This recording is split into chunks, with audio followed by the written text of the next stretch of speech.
Welcome back to my YouTube channel. ಮತ್ತೊಮ್ಮೆ ನಮ್ ಪ್ರಪಂಚ ಯೂಟ್ಯೂಬ್ ಚಾನೆಲ್ಗೆ ಸ್ವಾಗತ.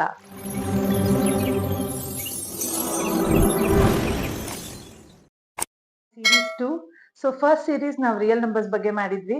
ಸೊ ಈಗ ಸೆಕೆಂಡ್ ಸೀರೀಸ್ ಬಂದು ಅರಿಥಮೆಟಿಕ್ ಪ್ರೋಗ್ರೆಷನ್ ಅಥವಾ ಎಪಿ. ಈ ಚಾಪ್ಟರ್ ವೆರಿ ಇಂಪಾರ್ಟೆಂಟ್, ಯಾಕಂದ್ರೆ 2 ರೀಸನ್ಸ್ ಇದೆ. ಒಂದು, ಇದಕ್ಕಿರೋ weightage. It has a very good weightage of 6 to 8 marks. Second thing, ನಮ್ಗೆ 5 ಮಾರ್ಕ್ಸ್ ಒಂದು ಕ್ವೆಶ್ಚನ್ SSLC ಬೋರ್ಡ್ ಎಕ್ಸಾಮ್ ಅಲ್ಲಿ ಇರುತ್ತೆ. ಒಂದೇ ಕ್ವೆಶ್ಚನ್ ಇರುತ್ತೆ. So we have chances of getting AP problem in that series. So ಏನಂದ್ರೆ ನಮ್ಗೆ 3 ಚಾಪ್ಟರ್ಸ್ ಇದೆ: triangles, surface area and volume ಮತ್ತೆ ಅರಿಥಮೆಟಿಕ್ ಪ್ರೋಗ್ರೆಷನ್. ಈ 3 ಚಾಪ್ಟರ್ ಅಲ್ಲಿ ಒಂದು 5 ಮಾರ್ಕ್ ಕ್ವೆಶ್ಚನ್ ಕಂಪಲ್ಸರಿ ಬಂದೇ ಬರುತ್ತೆ.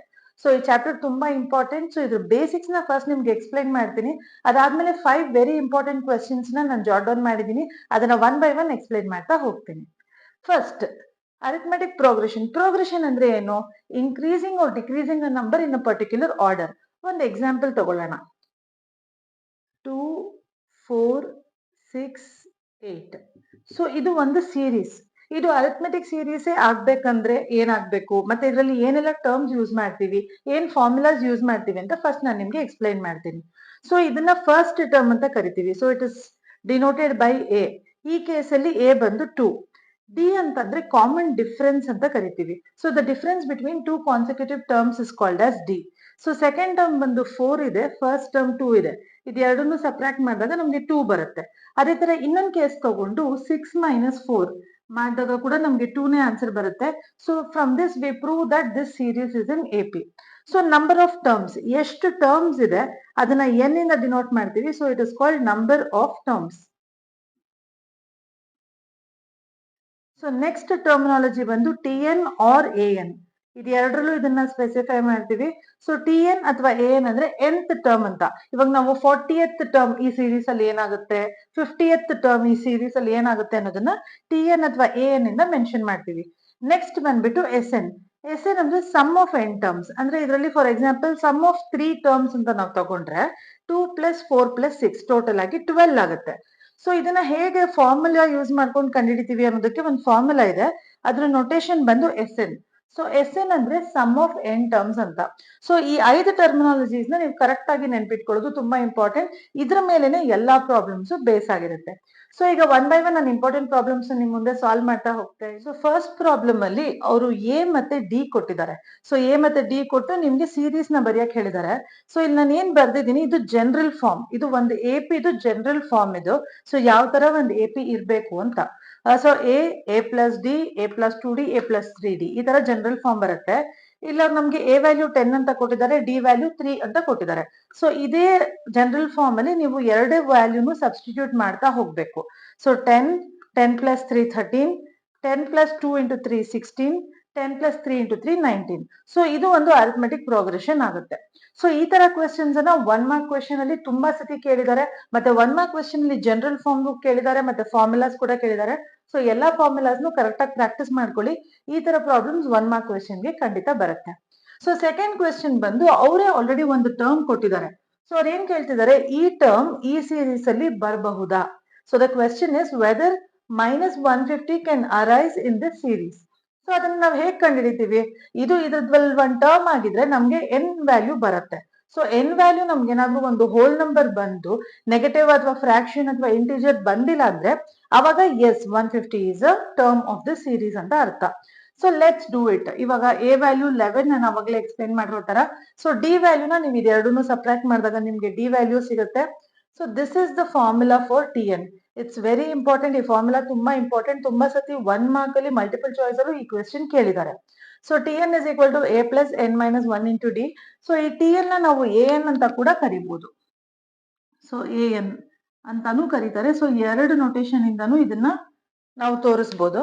ಸೊ TN ಜಾಗದಲ್ಲಿ ನಾವು 150 -150 ನ ಸಬ್ಸ್ಟಿಟ್ಯೂಟ್ ಮಾಡಿ A D ಎರಡನ್ನೂ ಸಬ್ಸ್ಟಿಟ್ಯೂಟ್ ಮಾಡಿದಾಗ ನಮ್ಗೆ ಎನ್ ವ್ಯಾಲ್ಯೂ -154/3 ಅಂತ ಬಂತು. ಸೊ ಎನ್ ವ್ಯಾಲ್ಯೂ ಈ ತರ ಇರೋದಕ್ಕೆ ಸಾಧ್ಯ ಇಲ್ಲ, ಯಾಕಂದ್ರೆ ಅದು ಹೋಲ್ ನಂಬರೇ ಆಗಿರ್ಬೇಕು. Because that is number of terms. So ಯಾವಾಗ ಇದೊಂದು ಫ್ರಾಕ್ಷನ್ ಬಂದಿದೆ ಮತ್ತೆ ನೆಗೆಟಿವ್ ಕೂಡ ಬಂದಿದೆ, this number is not a term of the series ಅಂತ ನಾವು ಪ್ರೂವ್ ಮಾಡ್ಬೋದು. ಸೊ ಹೀಗೆ ನಾವು ಈ ತರ ಕ್ವೆಶನ್ಸ್ ತುಂಬಾ ಕೇಳಿದ್ದಾರೆ 1 ಮಾರ್ಕ್ 2 ಮಾರ್ಕ್ ಎರಡರಲ್ಲೂ. ಸೊ ಈ ತರ ಡಿಫ್ರೆಂಟ್ ಕೈಂಡ್ ಆಫ್ ಕ್ವೆಶನ್ಸ್ ನಾನು PDF ಅಲ್ಲಿ ಅಟ್ಯಾಚ್ ಮಾಡಿದ್ದೀನಿ. ಸೊ ಅದನ್ನ ಸಾಲ್ವ್ ಮಾಡಿ ಮತ್ತೆ ಟೆಕ್ಸ್ಟ್ ಬುಕ್ ಅಲ್ಲಿರೋ ವರ್ಕ್ ಎಕ್ಸಾಂಪಲ್ಸ್ ನ ಖಂಡಿತವಾಗಿ ಸಾಲ್ವ್ ಮಾಡಿ. So let's go to the third problem. So ಇದು ಬಂದು third problem, very important problem because ತುಂಬಾ ಕ್ವೆಶನ್ ಪೇಪರ್ಸ್ ಅಲ್ಲಿ ಈ ತರ ಕ್ವೆಶನ್ಸ್ ಕೇಳಿದ್ದಾರೆ. ಸೊ ಇದು ಕ್ವೆಶನ್ ಓದಿದಾಗ ನಿಮ್ಗೆ ಟ್ರಿಕಿ ಅಂತ ಅನ್ಸುತ್ತೆ, but it is very simple. ಎಲ್ಲದಕ್ಕೂ ಒಂದೇ ಮೆಥಡಾಲಜಿ ಫಾಲೋ ಮಾಡ್ತೀವಿ, ಬಟ್ ನೀವು ಕ್ವೆಶನ್ ಓದಿ ಅದನ್ನ ಅರ್ಥ ಮಾಡ್ಕೊಳ್ಳೋದು ತುಂಬಾ important. So which term of A P will be 132 more than 54th term? ಅಂದ್ರೆ ಯಾವ term of A P 132 terms 54th term ಗಿಂತ ಜಾಸ್ತಿ ಇದೆ? ಸೊ ಇದ್ರಲ್ಲಿ ನಾವ್ ಏನ್ ಮಾಡ್ಬೇಕು, ಫಸ್ಟ್ ನಾವು 54th ಟರ್ಮ್ ಯಾವ್ದು ಅಂತ ಕಂಡಿಡ್ಕೊಳ್ಬೇಕು. ಸೊ 54th ಟರ್ಮ್ ಯಾವ್ದಂತ ಗೊತ್ತಾದ್ಮೇಲೆ 132 ಅದಕ್ಕೆ ಆಡ್ ಮಾಡಿದಾಗ ನಮ್ಗೆ ಟೋಟಲ್ ಒಂದ್ ನಂಬರ್ ಬರುತ್ತೆ, ಅದು ಎಷ್ಟನೇ ಟರ್ಮ್ ಅಂತ ಕಂಡುಹಿಡಿಬೇಕು. So let's go step by step. ಇವಾಗ ಈ ಪ್ರಾಬ್ಲಮ್ 3, 15, 27, 39 ಸೀರೀಸ್ ಕೊಟ್ಟಿದ್ದಾರೆ. ಅದರಲ್ಲಿ A3, D12. ಸೊ ಫಸ್ಟ್ ನಾವು 54th ಟರ್ಮ್ ನ ಕಂಡುಹಿಡಿಬೇಕು. ಸೊ T54 ನಾನು ಅವಾಗಲೇ ಎಕ್ಸ್ಪ್ಲೈನ್ ಮಾಡಿದೆ ಫಸ್ಟ್ ಪ್ರಾಬ್ಲಮ್ ಅಲ್ಲಿ. ಅದೇ ರೀತಿ A+53D ನೀವು ಸಬ್ಸ್ಟಿಟ್ಯೂಟ್ ಮಾಡಿದಾಗ ನಿಮ್ಗೆ ವ್ಯಾಲ್ಯೂ 639 ಅಂತ ಬರುತ್ತೆ. ಅಂದ್ರೆ 54th term is 639. So next ಬಂದು ಈ 639 ಟರ್ಮ್ಗೆ 132 ನ ಆಡ್ ಮಾಡಬೇಕು. ಸೊ 132 ಆಡ್ ಮಾಡಿದಾಗ 771 ಬರುತ್ತೆ. ಸೊ ಇವಾಗ ನಮ್ ಟಾಸ್ಕ್ ಏನಂದ್ರೆ ಈ 771 ಈ ಸೀರೀಸ್ ಅಲ್ಲಿ ಎಷ್ಟನೇ ಟರ್ಮ್ ಅಂತ ಕಂಡುಹಿಡಿಬೇಕು. ಸೊ ಫಾರ್ ದಟ್ TN 771 ತಗೊಳ್ತೀವಿ. ಎ ಮತ್ತೆ ಡಿ ವ್ಯಾಲ್ಯೂ ಚೇಂಜ್ ಆಗಲ್ಲ, ಅದೇ ತರ ಇರುತ್ತೆ. ಸೊ ಅದನ್ನ ಈ ಫಾರ್ಮುಲಾದಲ್ಲಿ ಸಬ್ಸ್ಟಿಟ್ಯೂಟ್ ಮಾಡಿದಾಗ ನಾವು ಎನ್ ವ್ಯಾಲ್ಯೂ 1 ಮಾತ್ರ ಅನ್ನೋನ್ ಇರುತ್ತೆ. ಸೊ ಈ ಎನ್ ಅನ್ನೋನ್ನ ಫೈಂಡ್ ಮಾಡೋಕ್ಕೋಸ್ಕರ ಬೇರೆ ಎಲ್ಲದನ್ನು ಸಬ್ಸ್ಟಿಟ್ಯೂಟ್ ಮಾಡಿ ನಂಬರ್ಸ್ ಅನ್ನೆಲ್ಲ ಒಂದ್ ಕಡೆ ಮೂವ್ ಮಾಡ್ಕೊಂಡಾಗ 780 is equal to 12n ಅಂತ ಬರುತ್ತೆ. So n is equal to 780 by 12. So cancel ಮಾಡಿದಾಗ 65 ಬರುತ್ತೆ. ಅಂದ್ರೆ ಈ ಸೀರೀಸ್ ಅಲ್ಲಿ 65th ಟರ್ಮ್ ಬಂದು 771 ಬರುತ್ತೆ. ಅದು ಎಷ್ಟನೇದು? 132 more than 54th term. So ಈ ಫೈನಲ್ ಕನ್ಕ್ಲೂಷನ್ ಬರೆಯೋದು ತುಂಬಾ ಇಂಪಾರ್ಟೆಂಟ್. ತುಂಬಾ ಜನ ಮಕ್ಕಳು ಈ ಕನ್ಕ್ಲೂಷನ್ ಬರೆಯಲ್ಲ, ಅದರಿಂದಾನೇ ಹಾಫ್ ಅಥವಾ 1 ಮಾರ್ಕ್ಸ್ ನ ಕಳ್ಕೊಳ್ತಾರೆ. ಸೊ ಐದರ್ ನೀವು ದೇರ್ ಫೋರ್ ಅಂತ ಹಾಕ್ಬಿಟ್ಟು ಆನ್ಸರ್ ಬರಿಬಹುದು, ಅಥವಾ ಸೋ ಅಂತ ಬರೆದು 132 more than 54th term is 65th term ಇದನ್ನ ಮೆನ್ಷನ್ ಮಾಡೋದು ತುಂಬಾ ಇಂಪಾರ್ಟೆಂಟ್. ಈ ರೀತಿ ನೀವು step by step with the formula answer ನ ಪ್ರೆಸೆಂಟ್ ಮಾಡಿದಾಗ ಇದಕ್ಕೆ 4 ಮಾರ್ಕ್ಸ್ ಕ್ವೆಶ್ಚನ್ ಇದು. ಸೊ ಕಂಪ್ಲೀಟ್ 4 ಮಾರ್ಕ್ಸ್ ನಿಮ್ಗೆ ಸಿಗುತ್ತೆ. So this kind of problems are very important. So ಈ ತರ ತುಂಬಾ ಪ್ರಾಬ್ಲಮ್ಸ್ ಇರುತ್ತೆ, ಅದನ್ನೆಲ್ಲ ತಗೊಂಡು ಸಾಲ್ವ್ ಮಾಡಿದಾಗ ನಿಮ್ಗೆ ಕ್ಲಾರಿಟಿ ಸಿಗುತ್ತೆ, ಮತ್ತೆ ಏನು ಕನ್ಫ್ಯೂಷನ್ಸ್ ಇರೋದಿಲ್ಲ. ನಾನು ಅವಾಗ್ಲೇ ಹೇಳಿದಾಗೆ AP ನಲ್ಲಿ 5 ಟರ್ಮಿನಾಲಜೀಸ್ ಬರುತ್ತೆ, ADN, TN ಮತ್ತೆ SN. ಸೊ ಆ SN ಸೀರೀಸ್ ಅಲ್ಲಿ ಇದು ಫಸ್ಟ್ ಪ್ರಾಬ್ಲಮ್. ಸೊ ಈ ಪ್ರಾಬ್ಲಮ್ ಅಲ್ಲಿ the sum of 4th and 8th term of an AP is 24 and 6th and 10th term is 44. ಈ ಎರಡು ಟರ್ಮ್ ಆಡ್ ಮಾಡಿದಾಗ ನಮ್ಗೆ 24 ಬರುತ್ತೆ, ಮತ್ತೆ 6th ಮತ್ತೆ 10th ಟರ್ಮ್ ನ ಆಡ್ ಮಾಡಿದಾಗ 44 ಬರುತ್ತೆ. ಫೈಂಡ್ ದ ಸೀರೀಸ್ ಅಂತ ಕೇಳಿದ್ದಾರೆ. ಸೊ ಸೀರೀಸ್ ಕಂಡುಹಿಡಿಬೇಕಂದ್ರೆ ನಮ್ಗೆ ಏನ್ ಬೇಕು? ಎ ಮತ್ತೆ ಡಿ ಬೇಕು. ಸೊ ಎ ಮತ್ತೆ ಡಿ ನ ಅವ್ರು ಕೊಟ್ಟಿರೋ ಡೇಟಾ ಇಂದ ಹೇಗ್ ಫೈಂಡ್ ಔಟ್ ಮಾಡೋದಂತ ನಾನು ನಿಮ್ಗೆ ಈಗ ಹೇಳ್ಕೊಡ್ತೀನಿ. ಸೊ ಫಸ್ಟ್ ಬಂದು 4th and 8th term, A4 plus A8 is equal to 24. So ಇದಕ್ಕೆ ನೀವು ಸಬ್ಸ್ಟಿಟ್ಯೂಟ್ ಮಾಡಿದಾಗ A plus 3D plus A plus 7D is 24 ಆಗುತ್ತೆ. ಸಿಂಪ್ಲಿಫಿಕೇಶನ್ ಮಾಡಿದಾಗ ನಮ್ಗೆ A plus 5D is equal to 12 ಅಂತ ಬರುತ್ತೆ. So let this B equation 1. ಅದೇ ತರ ಸೆಕೆಂಡ್ ಡೇಟಾ ನಮ್ಗೆ ಏನ್ ಕೊಟ್ಟಿದ್ದಾರೆ? 6th and 10th term is 44. So 6th and 10th term substitute ಮಾಡಿದಾಗ ನಮ್ಗೆ finally A plus 7D is equal to 22 ಅಂತ ಬರುತ್ತೆ. ಸೊ ಈ ಎರಡು ಈಕ್ವೇಶನ್ಸ್ ನಮಗ್ ಬಂದಿದೆ. ಸೊ ನಾವು ಅಬ್ಸರ್ವ್ ಮಾಡ್ಬೋದು, ಈ ಎರಡು ಈಕ್ವೇಶನ್ಸ್ ಅಲ್ಲೂ ಎ ಮತ್ತೆ ಡಿ ಅನ್ನೋನ್ ಇದೆ. So A is equal to 22 minus 7D ಅಂತ ಬರೀಬೋದಾ? ಸೊ ಇದನ್ನ ನಾವು ಫಸ್ಟ್ ಈಕ್ವೇಶನ್ ಅಲ್ಲಿ ಸಬ್ಸ್ಟಿಟ್ಯೂಟ್ ಮಾಡಿದಾಗ ನಮ್ಗೆ ಡಿ ವ್ಯಾಲ್ಯೂ 5 ಅಂತ ಬರುತ್ತೆ. ಸೊ ಒನ್ಸ್ ನಮ್ಗೆ D5 ಅಂತ ಬಂದಾಗ ಇಲ್ಲಿ ಎರಡು ಅನ್ನೋನ್ಸ್ ಇರುವಾಗ ಒಂದ್ ಅನ್ನೋನ್ ನಮಗ್ ಗೊತ್ತಾಯ್ತು. ಸೊ ಅದನ್ನ ಸಬ್ಸ್ಟಿಟ್ಯೂಟ್ ಮಾಡಿದಾಗ ನಮ್ಗೆ ಎ ವ್ಯಾಲ್ಯೂ -13 ಅಂತ ಬರುತ್ತೆ. ಸೊ ಈ ಸಬ್ಸ್ಟಿಟ್ಯೂಷನ್ ಮೆಥಡ್ ಇಂದ ಎ ಮತ್ತೆ ಡಿ ಎರಡು ವ್ಯಾಲ್ಯೂ ನಮಗ್ ಸಿಕ್ತು. ಒನ್ಸ್ ನಮ್ಗೆ ಎರಡು ವ್ಯಾಲ್ಯೂ ಸಿಕ್ಕಿದಾಗ ನಾನು ಅವಾಗ್ಲೇ ಹೇಳಿದೆ ಜನರಲ್ ಫಾರ್ಮ್ ಬಂದು A plus D A plus 2D ಅಂತ. ಸೊ ಅದೇ ಜನರಲ್ ಫಾರ್ಮ್ ಅಲ್ಲಿ ನಾವು ಎ ಮತ್ತೆ ಡಿ ವ್ಯಾಲ್ಯೂನ ಸಬ್ಸ್ಟಿಟ್ಯೂಟ್ ಮಾಡಿದಾಗ ನಮ್ಗೆ ಫೈನಲಿ ಈ ಆನ್ಸರ್ ಬರುತ್ತೆ. So this is the series where A is 13 and D is 5. So -13, -8, -3 is the series. So ಈ ಆನ್ಸರ್ ನ ಮೆನ್ಷನ್ ಮಾಡೋದು ತುಂಬಾ ಇಂಪಾರ್ಟೆಂಟ್, ಬಿಕಾಸ್ ಅವ್ರ ಕ್ವೆಶ್ಚನ್ ಅಲ್ಲಿ ಏನ್ ಕೇಳಿರ್ತಾರೋ ನಮ್ನ ಫೈಂಡ್ ದ ಸೀರೀಸ್ ಅದನ್ನ ಮೆನ್ಷನ್ ಮಾಡಿ ಅದಕ್ಕೆ ಒಂದು ಆರೋ ಅಥವಾ ಲೈನ್ ಅಥವಾ ಈ ತರ ಬಾಕ್ಸ್ ಹಾಕೋದು ತುಂಬಾ ಇಂಪಾರ್ಟೆಂಟ್. ಸೊ ನಿಮ್ ಪ್ರೆಸೆಂಟೇಶನ್ ಆನ್ಸರ್ ಪೇಪರ್ ಅಲ್ಲಿ ವೆರಿ ಇಂಪಾರ್ಟೆಂಟ್. ಸೊ ಯಾವ ತರ ನೀವು ಪ್ರೆಸೆಂಟ್ ಮಾಡ್ತೀರಾ ಅದೇ ತರ ಕಂಪ್ಲೀಟ್ ಮಾರ್ಕ್ಸ್ ನಿಮ್ಗೆ ಸಿಗುತ್ತೆ. ಸೊ ಈಗ ಫಿಫ್ತ್ ಪ್ರಾಬ್ಲಮ್ ಕೂಡ ಸಮ್ ಮೇಲೆನೆ ಬೇಸ್ ಆಗಿರುತ್ತೆ. ಯಾವಾಗ ಪ್ರಾಬ್ಲಮ್ ಸಮ್ ಬೇಸ್ಡ್ ಇರುತ್ತೋ ಅವಾಗಷ್ಟೇ ಅದು 4 ಮಾರ್ಕ್ ಅಥವಾ 5 ಮಾರ್ಕ್ ಗೆ ಕೊಡ್ತಾರೆ. ಸೊ ಈ ಸಮ್ ಪ್ರಾಬ್ಲಮ್ಸ್ ತುಂಬಾ ಇಂಪಾರ್ಟೆಂಟ್, ಯಾಕಂದ್ರೆ ಜಾಸ್ತಿ ವೇಟೇಜ್ ಇದೇ ಕಾನ್ಸೆಪ್ಟ್ ಗೆ ಇರುತ್ತೆ. ಈ ಕ್ವೆಶ್ಚನ್ ಅಲ್ಲಿ find the sum of first 22 terms of an AP. First 22 terms ಅಂದ ತಕ್ಷಣ ನಾವು ಎನ್ ನ 22 ಅಂತ ತಗೊಳ್ಬೇಕು. In which D is 7 and 22nd term is 149. So ಇಲ್ಲಿ ಕ್ಲೂ ಬಂದು ನಮ್ಗೆ ಇದೆ, 22nd ಟರ್ಮ್ ಇಸ್ 149. ಈ ಕ್ಲೂ ನ ಯೂಸ್ ಮಾಡ್ಕೊಂಡು ನಾವು ಎ ನ ಫಸ್ಟ್ ಫೈಂಡ್ ಔಟ್ ಮಾಡ್ಬೇಕು. So T N is equal to A plus N minus 1 into D. ಈ ಫಾರ್ಮುಲಾನಲ್ಲಿ ಟಿ ಎನ್ ಜಾಗದಲ್ಲಿ 149 ಹಾಕಿ, ಎ ನಮಗ್ ಗೊತ್ತಿಲ್ಲ, ಅನ್ನೋನ್.